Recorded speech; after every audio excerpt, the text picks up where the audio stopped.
All this is to tell you that I have no idea what the hell is going to happen. And nobody does. Nobody does. Anyone who tells you they know exactly what's going to happen in the next few months is bullshitting.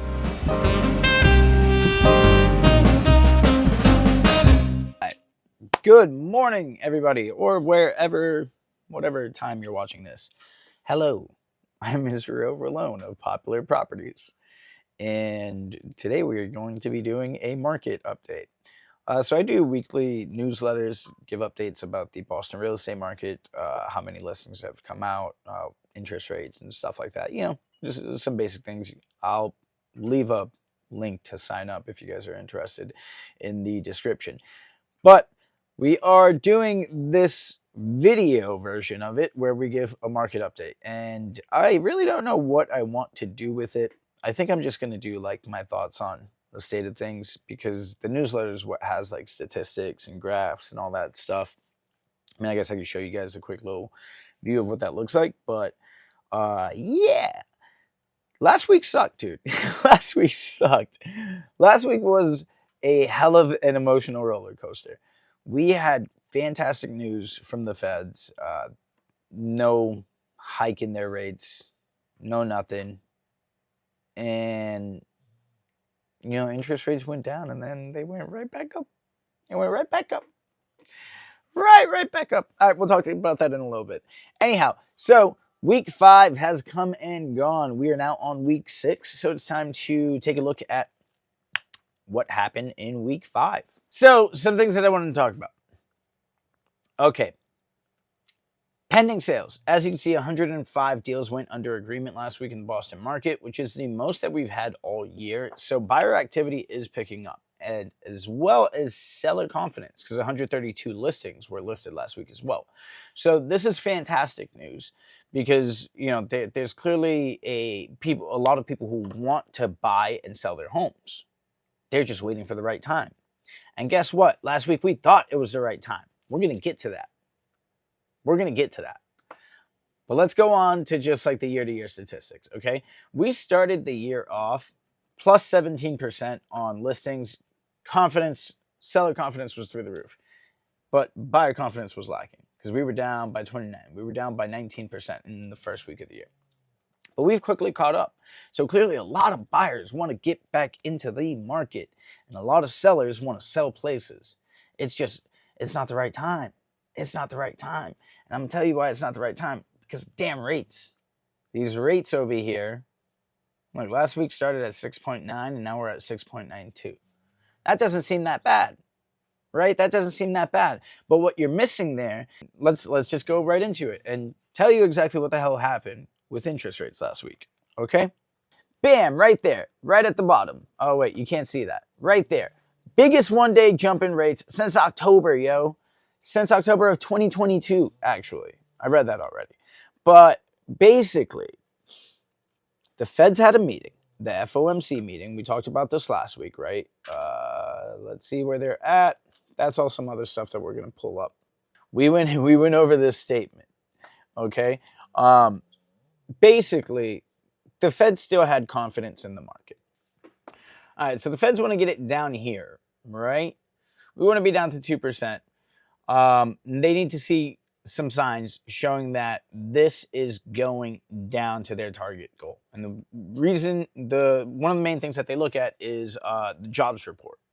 As you guys can see, data in December for inflation, okay, went up to 3.4.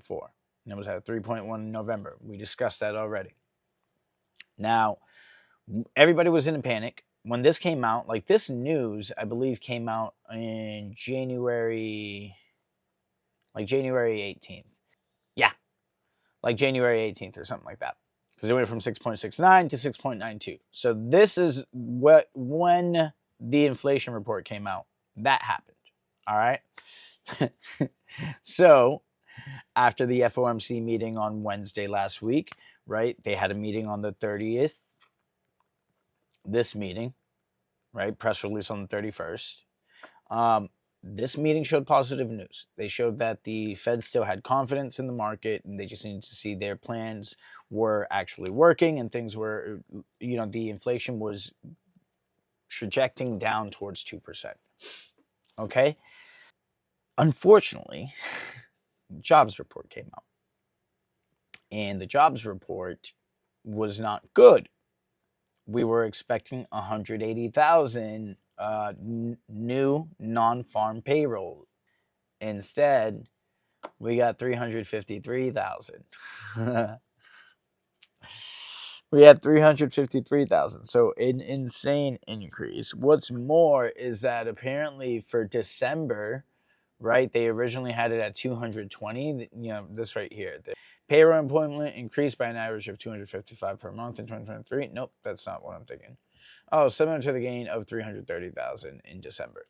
So last month, that 330,000 in December, that's what I was saying got adjusted, because the December report actually showed that it was 224. But January is the only month that they make a change to the employment situation data, right? Because like new jobs appear that weren't created before and that they didn't have data on. So the feds in January will account for those new jobs. That's why it's went from 225 to 330,000 for December. So we had 2 months that had insane increase in labor force, which is not good for inflation. That sounds so counterproductive, but it is not good for inflation, right? Because it's not like those jobs were supply jobs where we're creating more product here, right? Those jobs just mean that more people have the ability to buy now, okay? So we still have the same amount of limited goods, but we have more people who are now buying those limited goods. So those limited goods are going to go up in prices to the highest bidder, basically, right? That's how things go, supply and demand. So unfortunately, it's looking pretty fucking bad. Pretty bad for March because we had 2 really bad news, 2 segments of really bad news just back to back, right? The inflation report being 3.4 is a terrible thing. And then the jobs report apparently, you know, gaining some traction and getting some positive numbers is also bad. So now the next thing we're waiting for is January's inflation report. And that comes out February 16th or sometime around then on that week. So if that is bad, if we don't have downward motion on inflation in February, then it is likely the feds will pivot their plans for doing their rate cuts and just come up with something new. Okay? I'll show you guys through Mortgage Rates Daily what exactly happened. I mean, if you see here, this doesn't look bad. 6.92, 6.9 last week in week 4, 6.92 week 5. Doesn't look like much motion, right?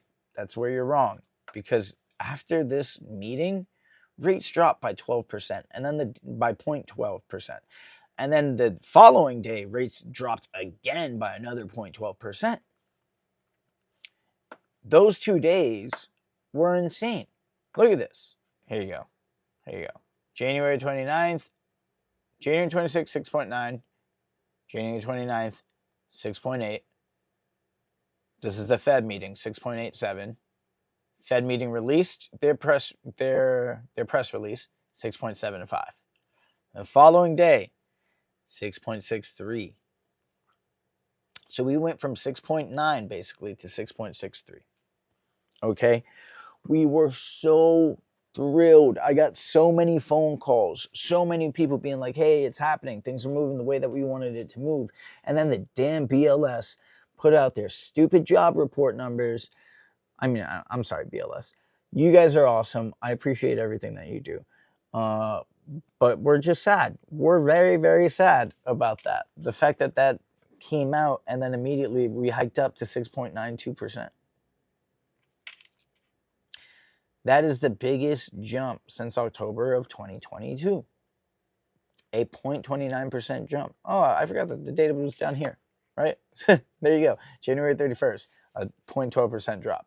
February 1st, 0.12% drop. February 2nd. Psych, yo.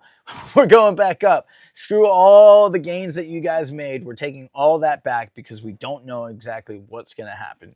And I mean, all this is really, this is just fear, right? This is fear and uncertainty.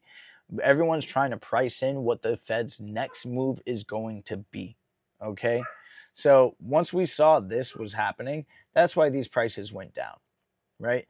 They heard bad inflation numbers. The interest rate started going up because they were expecting the Feds to potentially raise rates or tell us that they were just changing their plan or that they weren't happy with the way that the economy went. So that's why interest rates went up, right? And then the Feds gave us that reassurance. Interest rates went down. Banks were like, oh, yeah, sweet, good. Things are going to look fine. Maybe we can start dropping these rates. But then actual data came out, which is the jobs report, and they said no. It's likely that things are going to remain bad.